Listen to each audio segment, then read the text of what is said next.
Hello student, welcome to everyone. आज अपन पढ़ेंगे बायोमोलिक्यूल के बारे में। इस चैप्टर में अपन किस किस टॉपिक को कवर करेंगे? तो इस चैप्टर में अपन बायोमोलिक्यूल क्या होते हैं उनके बारे में जानेंगे। उसके अलावा टाइप्स ऑफ बायोमोलिक्यूल कितने टाइप्स के होते हैं उनके बारे में जानेंगे। माइक्रो बायोमोलिक्यूल्स क्या होते हैं, जैसे अमीनो एसिड क्या होते हैं, sugar, pento sugar, hexo sugar, lipid, nucleoside और न्यूक्लियोटाइड, इन सब के बारे में माइक्रो बायोमोलिक्यूल के अंदर पढ़ेंगे। फिर अपन कवर करेंगे मैक्रो बायोमोलिक्यूल, जिसके अंदर अपन प्रोटीन, कार्बोहाइड्रेट और न्यूक्लिक एसिड को पढ़ेंगे। ठीक है, और लास्ट में इस चैप्टर के एंड में एंजाइम्स को कवर करेंगे। अब सबसे पहला सवाल आता है कि हम ये बायोमोलिक्यूल क्यों पढ़ रहे हैं।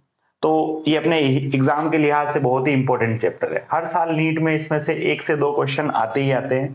दूसरी बात, ये चैप्टर जो है कनेक्टिव चैप्टर है, यानी आप जब क्लास 12th में मॉलिक्यूलर बेसिस ऑफ इनहेरिटेंस पढ़ोगे या फिर बायोटेक्नोलॉजी पढ़ोगे तो वहां पे ये कनेक्टिव चैप्टर की तरह काम करता है। या आप 11th क्लास में सेल भी पढ़ोगे तो वहां पे भी एक कनेक्टिव स्ट्रक्चर्स की तरह काम करेगा। और ये बेसिक है, अपन को अपनी बॉडी के बारे में जो जानकारी चाहिए कि अपनी बॉडी किससे मिलकर बनी है वो सारा इसी चैप्टर से आएगा। तो ये ओवरऑल अपन बोल सकते हैं कि सारे बायो का बेसिक चैप्टर है। ठीक है, ठीक है भाई। अब सबसे पहला सवाल तो ये आता है कि सर बायोमोलिक्यूल होता क्या है। ठीक है, तो बायो मतलब लिविंग, और मॉलिक्यूल यानी ग्रुप ऑफ एटम। ठीक है, तो लिविंग के अंदर जो ग्रुप ऑफ एटम्स पाए जाते हैं या ऐसा, तो हमने यहां तक जान लिया कि बायोमोलिक्यूल क्या है। ये अपन ने देख लिया क्या है बायोमोलिक्यूल, की कोई भी कार्बन कंटेनिंग स्ट्रक्चर जो कि लिविंग के अंदर प्रेजेंट होता है उसे अपन क्या बोलेंगे, बायोमोलिक्यूल बोलेंगे। अब वो बायोमोलिक्यूल कितने तरह का हो सकता है बॉडी के अंदर, तो मेनली बायोमोलिक्यूल को अपन ने 2 टाइप्स का बांटा है। किसके बेस पे? उसकी साइज के बेस पे या उसके वेट के बेस पे। कौन कौन से? एक होते हैं माइक्रो बायोमोलिक्यूल और एक होते हैं मैक्रो बायोमोलिक्यूल। नाम से पता चल रहा है, माइक्रो मतलब छोटा और मैक्रो मतलब बड़ा। तो जो बायोमोलिक्यूल या जो कार्बन कंटेनिंग स्ट्रक्चर साइज में बड़े होंगे उन्हें अपन मैक्रो बायोमोलिक्यूल के अंदर पढ़ेंगे, और जो कार्बन कंटेनिंग स्ट्रक्चर यानी बायोमोलिक्यूल छोटे होंगे साइज में उन्हें अपन किसके अंदर पढ़ेंगे, माइक्रो बायोमोलिक्यूल के अंदर पढ़ेंगे। एक बेसिक डिफरेंस जो मैक्रो और माइक्रो के अंदर आता है कि मैक्रो बायोमोलिक्यूल में हम सिर्फ उन्हीं को इंक्लूड करते हैं जिनका वेट 10,000 डाल्टन से बराबर हो या उससे ज्यादा हो, उन्हीं को अपन मैक्रो बायोमोलिक्यूल के अंदर पढ़ेंगे। और माइक्रो को किसके अंदर पढ़ते हैं, तो जिनका वेट 18 से 800 डाल्टन तक हो तो उनको अपन किसके अंदर पढ़ते हैं, माइक्रो बायोमोलिक्यूल के अंदर पढ़ते हैं। अब सवाल आता है कि सर मान लो किसी का वेट 800 डाल्टन से ज्यादा हो लेकिन 10,000 से कम हो, तो उसको अपन किसके अंदर पढ़ेंगे, तो वो भी हम माइक्रो बायोमोलिक्यूल के अंदर ही पढ़ेंगे। पर ऐसे हमें बॉडी में देखने को नहीं मिलते हैं कि उनका वेट जो है वो 800 डाल्टन से 10,000 डाल्टन के बीच में आ जाए। अगर वो बीच में आएगा तो भी हम उसको माइक्रो बायोमोलिक्यूल के अंदर ही पढ़ेंगे, वरना अगर उनसे ज्यादा हुआ 10,000 डाल्टन से तो हम उसको मैक्रो के अंदर पढ़ेंगे। ठीक है, दूसरी बात, जो माइक्रो बायोमोलिक्यूल मैक्रो बायोमोलिक्यूल होते हैं वो हमेशा पॉलीमर होते हैं। अब सर ये पॉलीमर क्या है? पॉलीमर क्या है कि ऐसे स्ट्रक्चर जो किसी एक यूनिट के बार बार रिपीट होने से बने हैं उसे हम क्या बोलेंगे, पॉलीमर बोलेंगे। जैसे एग्जांपल के तौर पे आपके पास 100 का नोट हो तो मैं बोलूंगा 100 का नोट कैसे बना, तो आप बोल सकते हो कि सर 1 रुपया जोड़ा, फिर अगले दिन 1 रुपया जोड़ा, ऐसे एक एक एक एक रुपया जुड़ता गया और एक दिन बड़ा नोट बन गया 100। तो वो जो एक एक रुपया है वो होता है मोनोमर, और जो 100 का नोट बन गया वो क्या होगा, पॉलीमर हो गया। ऐसे ही जैसे प्रोटीन है बहुत सारे अमीनो एसिड से मिलकर बना होगा, तो प्रोटीन एक बड़ा स्ट्रक्चर हो गया, इसीलिए हम इसको मैक्रोबायोमोलिक्यूल बोल रहे हैं यानी पॉलीमर बोल रहे हैं। और इसका सबसे छोटा स्ट्रक्चर कौन होगा, यानी सबसे छोटी यूनिट कौन सी होगी, वो इसकी मोनोमर कहलाएगी जो कि अमीनो एसिड होती है। ठीक है, तो जितने भी मैक्रोमोलिक्यूल होते हैं वो सारे के सारे पॉलीमर होते हैं, तभी तो इनका वेट बड़ा होगा। और जितने भी माइक्रोमोलिक्यूल होते हैं वो सारे के सारे मोनोमर होते हैं। मोनोमर मतलब छोटी यूनिट, जो छोटे छोटे स्ट्रक्चर है, एक ही स्ट्रक्चर है। ठीक है, इस मैक्रोमोलिक्यूल के अंदर अपन किस किस को इंक्लूड करते हैं, तो प्रोटीन है, वो सारे के सारे प्रोटीन जो होते हैं वो मैक्रो होते हैं। कार्बोहाइड्रेट है, सारे के सारे कार्बोहाइड्रेट मैक्रो बायोमोलिक्यूल के अंदर आते हैं। न्यूक्लिक एसिड है, डीएनए हो गया, आरएनए हो गया, ये सारे के सारे मैक्रो बायोमोलिक्यूल के अंदर आते हैं। माइक्रो बायोमोलिक्यूल की बात करें तो अमीनो एसिड को इंक्लूड करते हैं, लिपिड को इंक्लूड करते हैं, शुगर, चाहे वो पेंटोस शुगर हो यानी 5 कार्बन की चेन से बनी हो, या हेक्सोस शुगर हो या 6 कार्बन की चेन से बनी, न्यूक्लियोसाइड और न्यूक्लियोटाइड, इन सभी को अपन किसके अंदर स्टडी करेंगे, माइक्रो बायोमोलिक्यूल के अंदर स्टडी करेंगे। तो यहाँ एक जो डिफरेंस है वो क्लियर हो गया कि बायोमोलिक्यूल जो होते हैं वो भी बॉडी में वापस दो तरह के होते हैं, एक जिनका वेट 10,000 डाल्टन से ज्यादा होता है तो उन्हें अपन मैक्रो बोलते हैं, और एक जिनका वेट 18 से 800 डाल्टन के बीच में होगा तो उसे अपन माइक्रो बोलते हैं। मैक्रो जनरली पॉलीमर होते हैं और माइक्रो जो है वो मोनोमर होते हैं। मैक्रो के अंदर अपन प्रोटीन, कार्बोहाइड्रेट और फैट को प्रोटीन, कार्बोहाइड्रेट और न्यूक्लिक एसिड के बारे में पढ़ते हैं, और माइक्रो के अंदर अपन amino acid, lipid, sugar, nucleoside और न्यूक्लियोटाइड के बारे में पढ़ते हैं। अब हम जानते हैं कि मान लो एग्जांपल के तौर पे कि मुझे ये देखना है कि मेरी बॉडी के अंदर कौन सा मैक्रोमोलिक्यूल है, कौन सा माइक्रोमोलिक्यूल है, उनका स्ट्रक्चर कैसा है ये देखना है, या मुझे एनालाइज करना है कि मेरे किसी पार्ट में कितना माइक्रोमोलिक्यूल है, कितने मैक्रोमोलिक्यूल है। तो उसके लिए मैं क्या करूंगा, तो उसके लिए हमारी एनसीईआरटी में एक एक्सपेरिमेंट दिया गया है, तो आइए उसको पढ़ते हैं। देखेंगे कि मान लो किसी लिविंग के पार्ट के अंदर मुझे एनालाइज करना है कि मैक्रोबायोमोलिक्यूल कौन सा है, माइक्रोबायोमोलिक्यूल कौन सा है। तो इस एनालाइज के लिए एक एक्सपेरिमेंट दे रखा है अपनी एनसीईआरटी में कि हम किसी बायोमोलिक्यूल को कैसे एनालाइज करें। तो एनालाइज करने के लिए जिस पार्ट को अपन को एनालाइज करना है सबसे पहले उसको कलेक्ट कर ले। जैसे एग्जांपल के तौर पे आपको किसी एनिमल को एनालाइज करना है तो उसके लीवर का कोई पार्ट ले सकते हैं, या किसी भी बॉडी पार्ट्स का कोई भी पार्ट ले सकते हैं। और किसी प्लांट को एनालाइज करना है तो उसका कोई भी पार्ट ले सकते हैं, जैसे मैंने यहाँ एक वेजिटेबल ले लिया या लीवर ले लिया, ठीक है। इसको ग्राइंड करना है, यानी छोटे छोटे टुकड़े करने हैं इसके, और फिर इसको एक एसिड के अंदर मिक्स करना है। कौन से एसिड के अंदर, ट्राइक्लोरो एसिडिक एसिड। तो ये बहुत बार पूछा जाने वाला सवाल है कि बायोमोलिक्यूल को एनालाइज करने के लिए अपन किस एसिड के अंदर डालते हैं, तो ट्राइक्लोरो एसिडिक एसिड होता है। इसका फॉर्मूला है Cl3COOH, ठीक है। इसके अंदर आपने जैसे ही डाला फिर उसको अच्छे से मिक्स करना है। कब तक मिक्स करना है, जब तक उसकी थिक स्लरी नहीं बन जाए। जैसे एग्जांपल के तौर पे मैं अगर आपको दिखाऊं तो मान लीजिए ये ट्राइक्लोरो एसिडिक एसिड है, ठीक है। इसके अंदर ये जो मान लीजिए कोई भी पार्ट है, चाहे आप वेजिटेबल का मान लीजिए चाहे किसी और का मान लीजिए, तो इसको मैंने तोड़ के छोटे छोटे से पार्ट्स में इस एसिड के अंदर मिक्स कर दिया है। ऐसे मिक्स कर दिया है मैंने।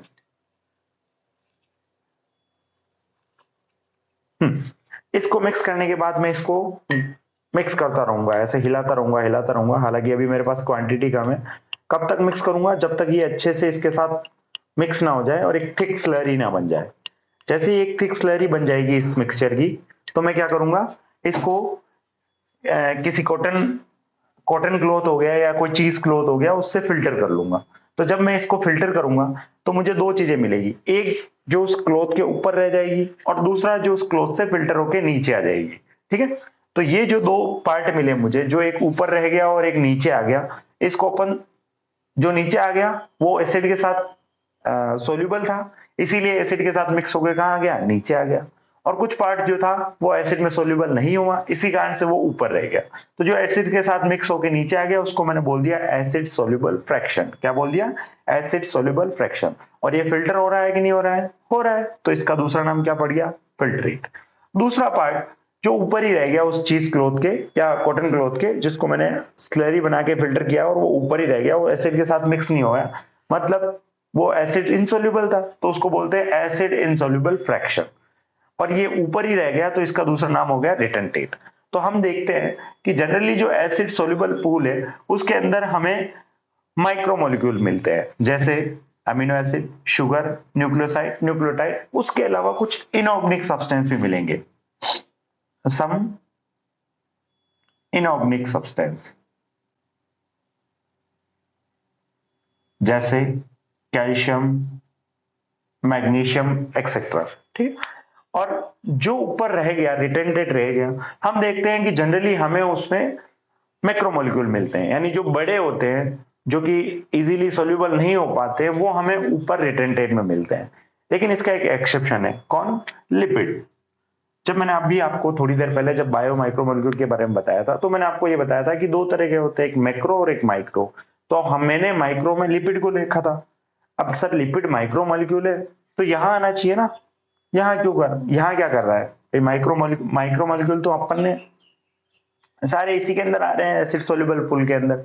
फिर ये लिपिड यहाँ क्या कर रहा है, तो लिपिड होता माइक्रोमोलिक्यूल है, उसके बावजूद भी हमें कहां मिलता है, एसिड इनसॉल्युबल फ्रैक्शन के ऊपर। ये बहुत बार पूछा जाता है कि ऐसा क्यों मिलता है, तो आइए जानते हैं कि लिपिड जो है वो माइक्रोमोलिक्यूल होने के बावजूद भी अपन को एसिड इनसॉल्युबल फ्रैक्शन के ऊपर क्यों मिलता है। हाँ, तो जो लिपिड होती है वो अपन ने पहले देखा है कि बायोमाइक्रोमोलिक्यूल होती है, उसके बाद भी वो हमें एसिड इनसॉल्युबल पूल में क्यों पाई जाती है या क्यों देखने को मिलती है। तो इसका कारण क्या है कि जो लिपिड होती है उसका अगर अपन स्ट्रक्चर देखें तो उसके दो पार्ट होते हैं, एक होता है हाइड्रोफोबिक पार्ट और दूसरा होता है हाइड्रोफिलिक पार्ट। जो उसकी टेल होती है वो हमेशा हाइड्रोफिलिक होगी।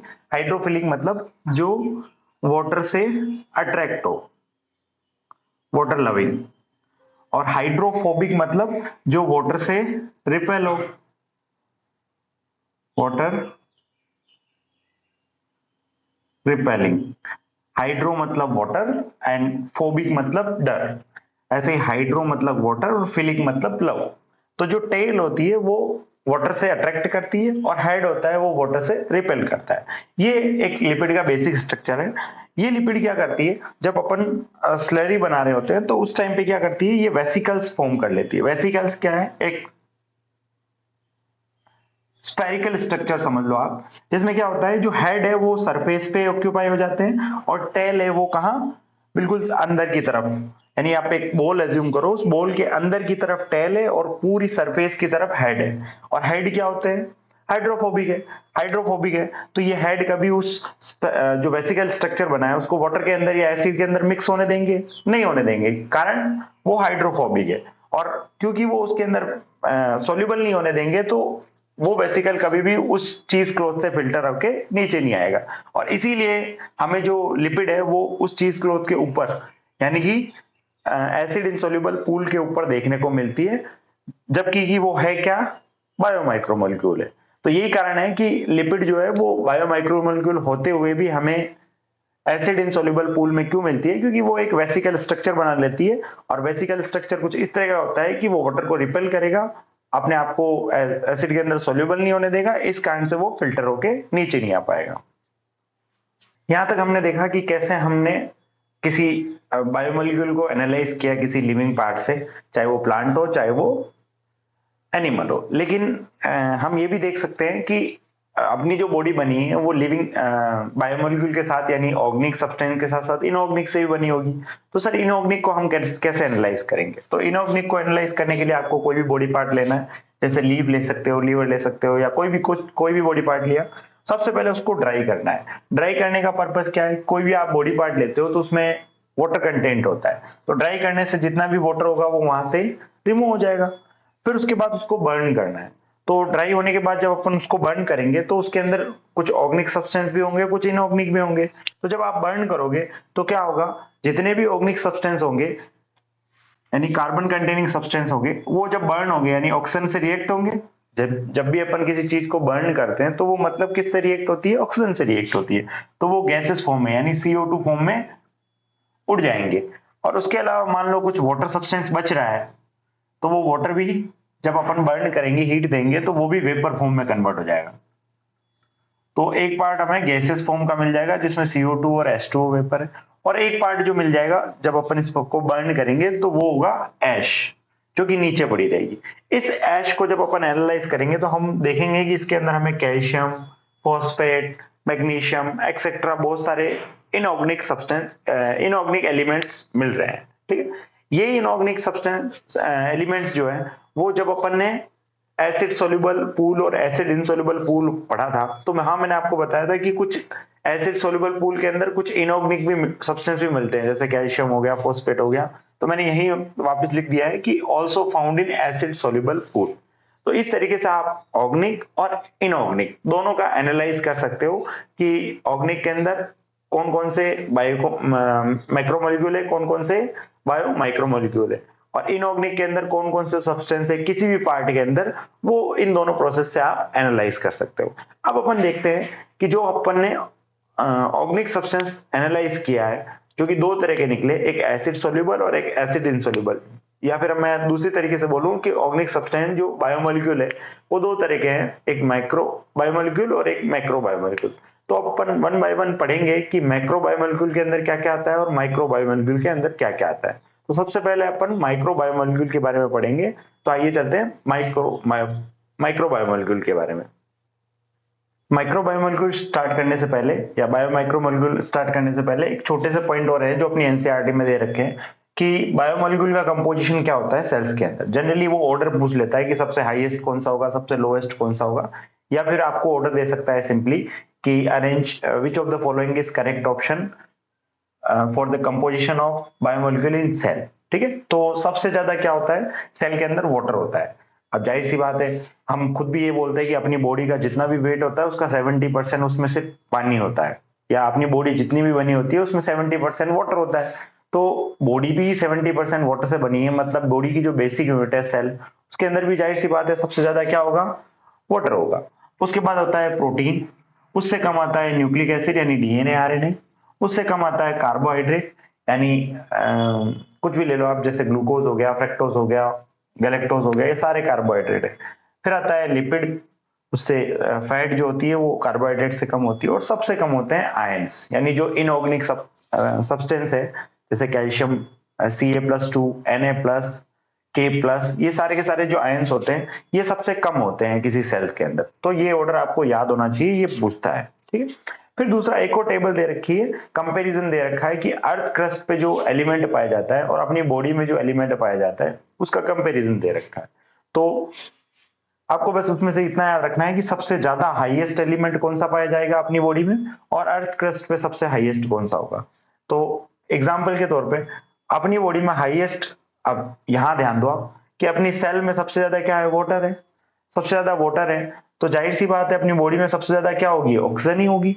ठीक है, अब आप बोलोगे सर हाइड्रोजन भी तो है, वाटर है तो हाइड्रोजन भी है, लेकिन अगर आप ध्यान से देखोगे तो हाइड्रोजन का वेट सिर्फ H2 का जो वेट होगा वो सिर्फ 2 होगा, क्योंकि ऑक्सीजन का जो वेट होगा वो 18 होगा, और ऑक्सीजन अगर गैस फॉर्म में होगी तो 16 हो जाएगा। ठीक है, तो वेट जो होता है वो ऑक्सीजन का ज्यादा होता है, इसीलिए अपनी बॉडी में जो कंपोजिशन है वो ऑक्सीजन का ज्यादा आ रहा है। अर्थ की क्रस्ट की बात करें तो वहां पे भी सबसे ज्यादा ऑक्सीजन होती है। अगर मैं अपनी बॉडी में बात करूं तो लोवेस्ट एलिमेंट कौन सा होता है, सिलिकॉन होता है, ना के बराबर होता है लगभग लगभग। और अर्थ की क्रस्ट पे सबसे लोवेस्ट होता है नाइट्रोजन। ये अर्थ की क्रस्ट पे बात कर रहा है, एनवायरनमेंट में आपको पता है नाइट्रोजन गैस भर भर के है, लेकिन अर्थ की क्रस्ट पे नाइट्रोजन गैस बहुत कम है, सबसे कम है। ठीक है, ठीक है, अब अपन बात करते हैं बायोमोलिक्यूल के बारे में। तो मैंने आपको पहले ही बताया था बायोमोलिक्यूल हम में अपन किसके बारे में पढ़ेंगे, जिनका वेट 18 से लेके 800 डाल्टन तक हो या इनसे ज्यादा हो, लेकिन ऐसे हमें मिलते नहीं है जिनका वेट 800 डाल्टन से ज्यादा हो और 10,000 डाल्टन से कम हो।